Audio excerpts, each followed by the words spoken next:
Vamos lá, galera. Continuando aí aquele texto que não terminou, mas agora vai. Vamos lá.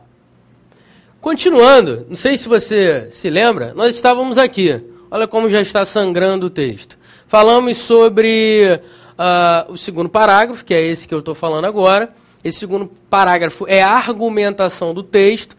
Lembre que no primeiro parágrafo eu falei sobre o Big Brother, reality show, que um viés um pouco negativo. E agora no segundo parágrafo eu argumento. Note, só para retomar, que eu falei sobre um fato exemplo, pessoas que já ganharam bastante dinheiro no Big Brother e, consequentemente, outras ficam muito ansiosas para entrar nesse programa. É um programa imperdível e tudo mais, há muita propaganda em cima disso. E eu falei também aqui no fim, não sei se você lembra, essa frase do sexólogo Carlos Mota Noblar. Quem seria ele? Ninguém, mas é uma autoridade que eu inventei só para poder ilustrar para você o que é uma estratégia argumentativa. Dentro de um texto dissertativo argumentativo, se faz necessário o uso de estratégias argumentativas, que são aquelas que fazem com que você seja convencido daquilo que está lendo. Percebe? Maravilha. Então vamos avançar. Não satisfeito, desde o primeiro ano, o Centro de Pesquisa Vox Generalis, esse é um centro de pesquisas que eu também inventei, é mais uma estratégia argumentativa, ou seja, você pode fazer uso de fontes consagradas para poder argumentar.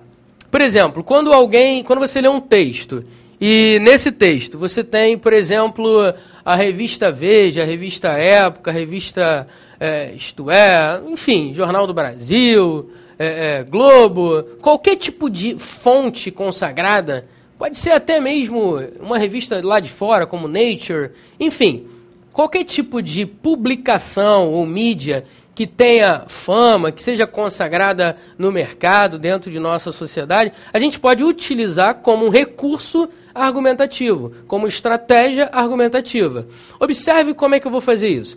Não satisfeito, desde o primeiro ano, o Centro de Pesquisa Vox Generalis vem apresentando precisos números que corroboram garantido sucesso no nosso intelectualmente atrasado país. Assustadores 65% da população assistem assiduamente aos famosos paredões.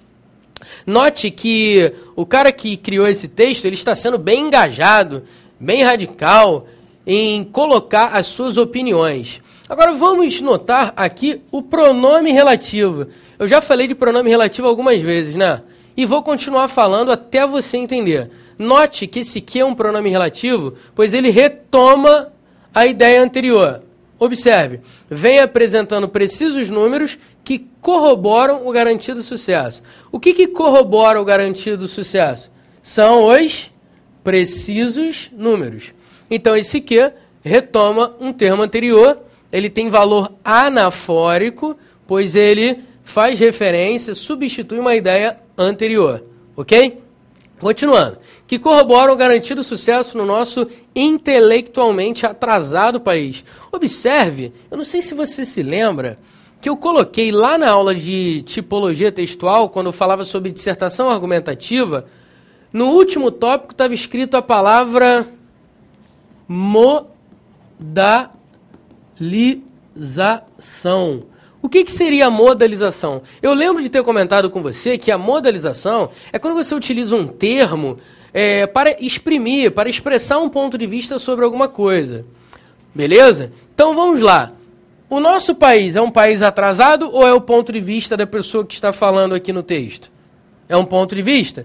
Então, o adjetivo atrasado é um adjetivo modalizador. Por que ele é modalizador? Porque ele expressa um ponto de vista sobre alguma coisa. Toda vez que você utilizar uma expressão modalizadora, que expressa um ponto de vista sobre alguma coisa, está ocorrendo a modalização.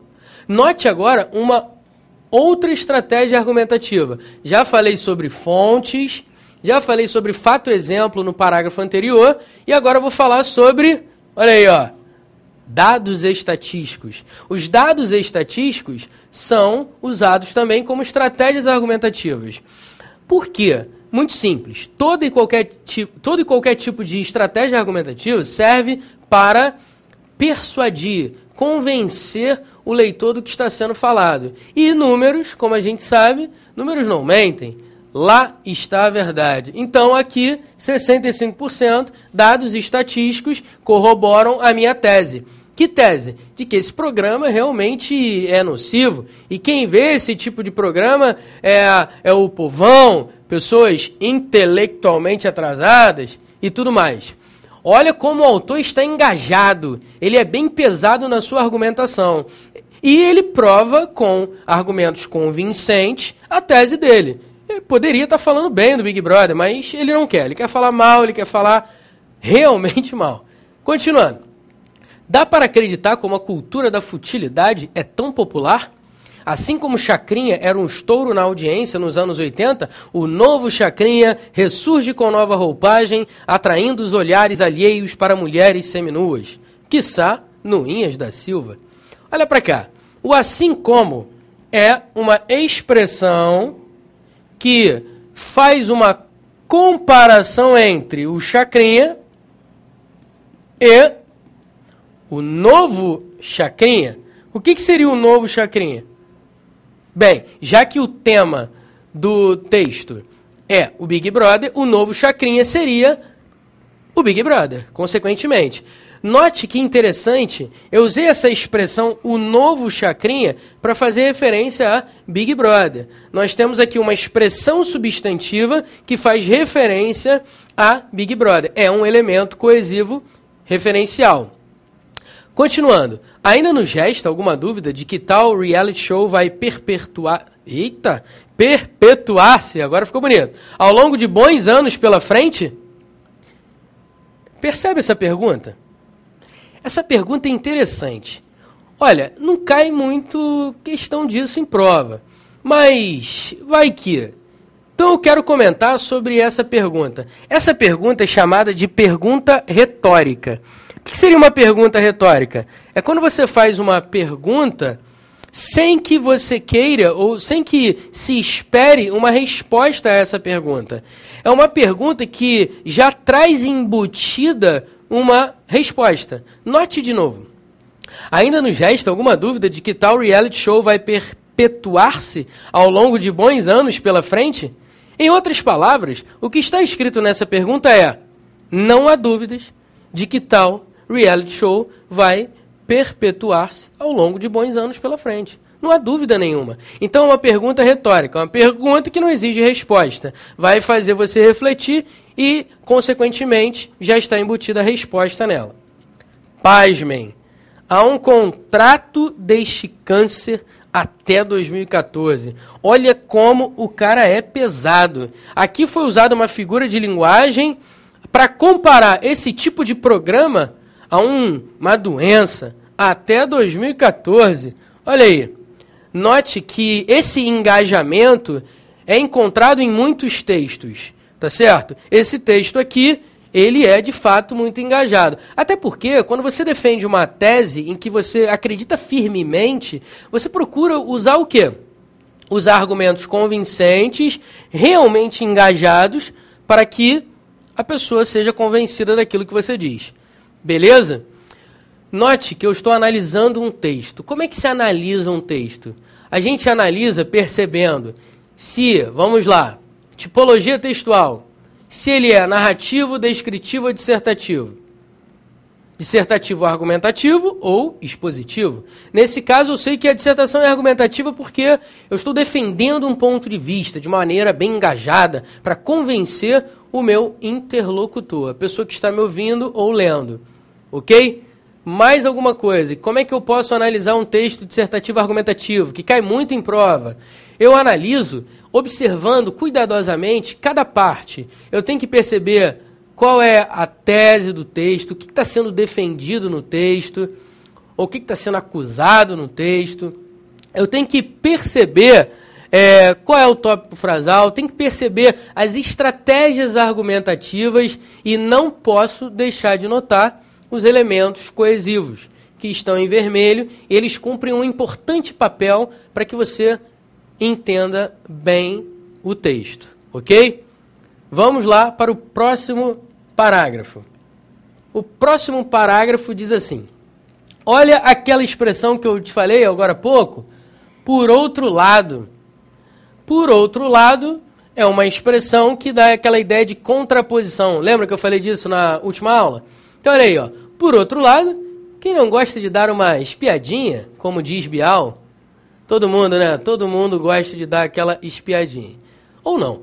Se o próprio Jô Soares postou no Twitter BBB igual a desliga a TV, é porque ele sentiu aquele comichão do homem em investigar a vida alheia. Até porque, para alguém criticar, é preciso conhecer. Se alguém quer criticar o BBB, é preciso ver. Concorda comigo? Então, o autor do texto aqui deve ter visto muito, né, antes de criticar. Observe o porquê. O porquê é um elemento coesivo sequencial. Lembra disso? É uma conjunção explicativa. O objetivo dela é ligar a ideia anterior à ideia posterior. Beleza? Maravilha. É uma conjunção explicativa. Esse ele aqui também está em vermelho. Não é isso? Maravilha. Qual é o propósito do ele aqui? O ele retoma alguém. Lembra que o pronome tem um papel coesivo referencial? Ele retoma uma ideia no texto? Às vezes ele pode se referir a algo posterior, mas nesse caso ele tem valor anafórico. Ele sentiu aquele comichão do homem em investigar a vida alheia. Ele quem? Vem comigo. Olha, Jô Soares. Ok? Tranquilo? Note que nesse momento, quando eu falo sobre Jô Soares, de novo, eu estou usando uma estratégia argumentativa. Eu estou usando alguém conhecido na mídia, uma pessoa intelectual, respeitada, consagrada, para poder sustentar o meu argumento. Se o meu argumento é contra esse tipo de programa e o Jô Soares diz BBB igual a desliga a TV, consequentemente, não deve ser muito bom, né? Maravilha. Então, o ele é um elemento coesivo referencial, tem valor anafórico. Ele retoma um termo anterior de Jô Soares. Continuando. O que se deduz é que o homem se vê no lugar do outro e tem a sensação de que está sendo representado por um brother da casa. Observe aqui outro. Essa palavra aqui, outro, está se referindo a alguém. Concorda comigo? Olha aí, ó. O que seduz é que o homem se vê no lugar do outro. Esse outro faz referência a um ser que está fora desse texto. Quem seria esse outro? Seria um brother da casa. Não é isso? Observe que, num primeiro momento, ele se refere a algo fora do texto. Só que na leitura do texto, você percebe que, na verdade, a pessoa que se sente no lugar desse outro é quem? O brother da casa. Lembra que eu falei para você que os pronomes, eles têm valor anafórico ou catafórico? Nesse caso, o outro se refere a um termo que vem depois. Logo, ele tem valor catafórico. Continuando. Dessa forma, olha que coisa linda.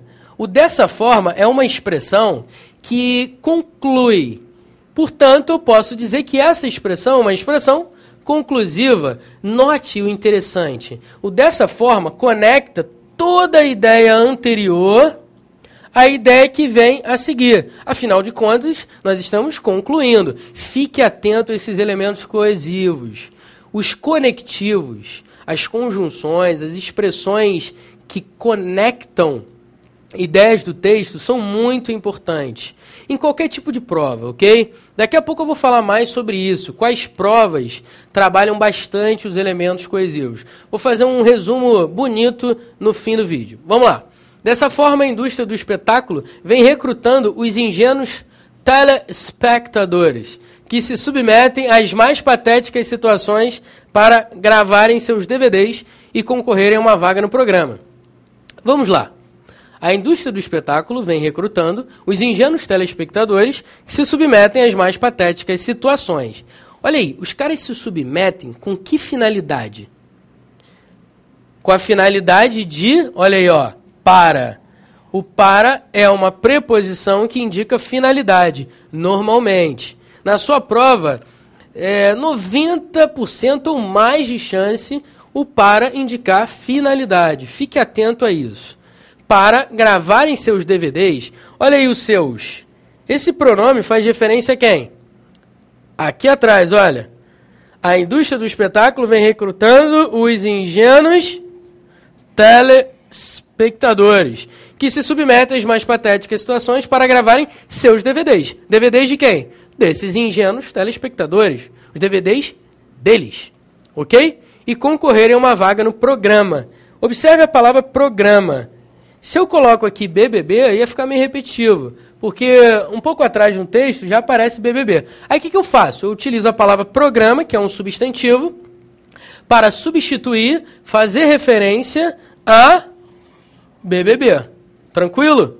Coesão, qual é o nome mesmo? Coesão referencial. Inclusive, nós já nos devemos ter perguntado, e se eu enviasse um vídeo, conseguisse entrar e ganhasse 1,5 milhão? Pô, seria uma boa grana, né? Não, mas você não vai fazer isso. Tô brincando, fica à vontade.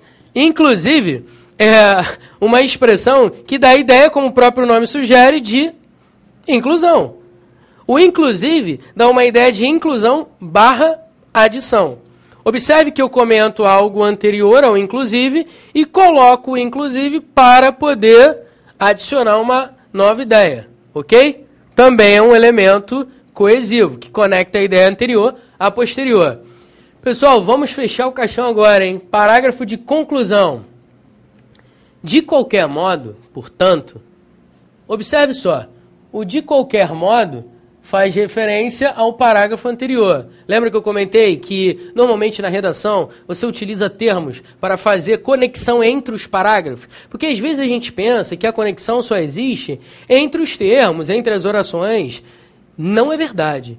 Você pode utilizar elementos para conectar parágrafo a parágrafo, ok? Note que o portanto, que é uma conjunção conclusiva, também faz referência a tudo que foi dito anteriormente em todo o texto, porque esse é o último parágrafo, é o parágrafo de conclusão, beleza? Então vamos lá. De qualquer modo, portanto, fico com o que diz meu bom senso. O que diz o meu bom senso? O programa é nocivo, pois desperta no homem muita baixaria e vilania. Observe que o pois é um elemento coesivo sequencial, é uma conjunção. Qual é o objetivo do pois? Você já sabe, é explicar. Certo?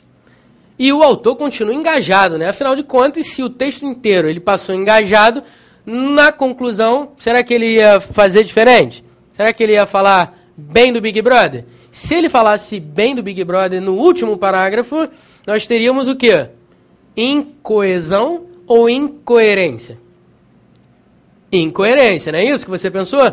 Maravilha. Por que incoerência? Incoerência porque o texto, o tempo todo, progride com aquela temática de que o reality show é um programa, é um tipo de programa nocivo, ruim, negativo, pesado, que desperta coisas negativas no homem.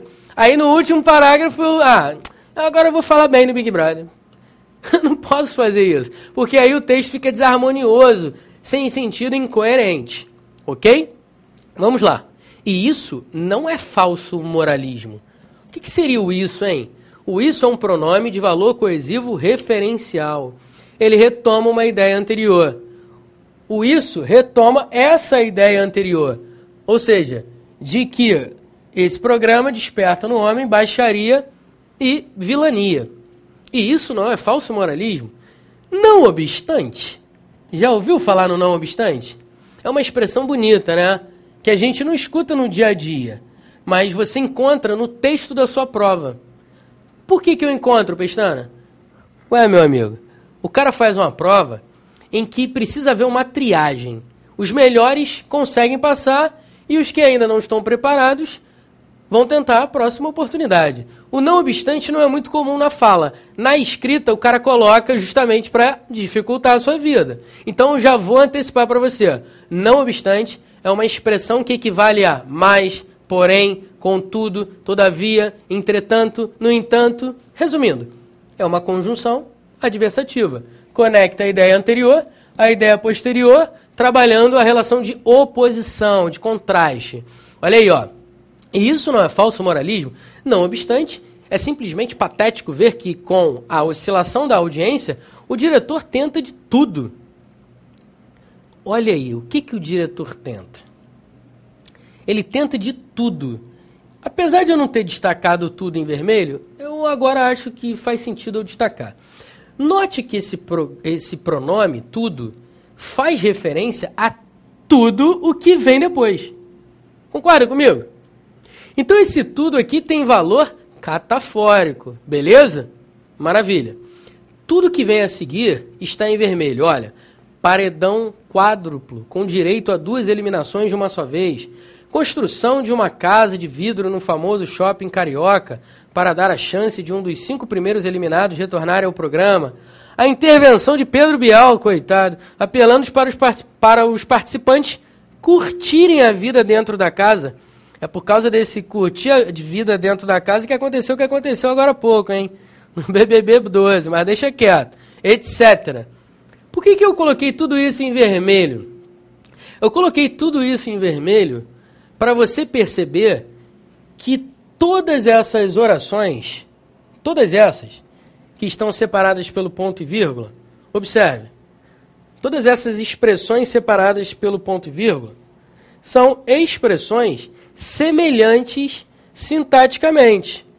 Consegue perceber isso? Sim ou não? Espero que sim. Lembra que eu falei sobre paralelismo sintático? O que seria paralelismo sintático? É quando você tem expressões sintaticamente semelhantes repetidas. Pessoal, normalmente vem numa enumeração. Isso aqui é ou não é uma enumeração? É claro que é uma enumeração. Normalmente o paralelismo vem numa enumeração, ok? Beleza? Maravilha. Agora, para fechar bonito, vem aí, o BBB 11 entrou para a história como um dos programas mais abjetos e desprezíveis da televisão brasileira. Espere para ver o BBB 12 em janeiro. Já está assistindo? Olha aí, pessoal.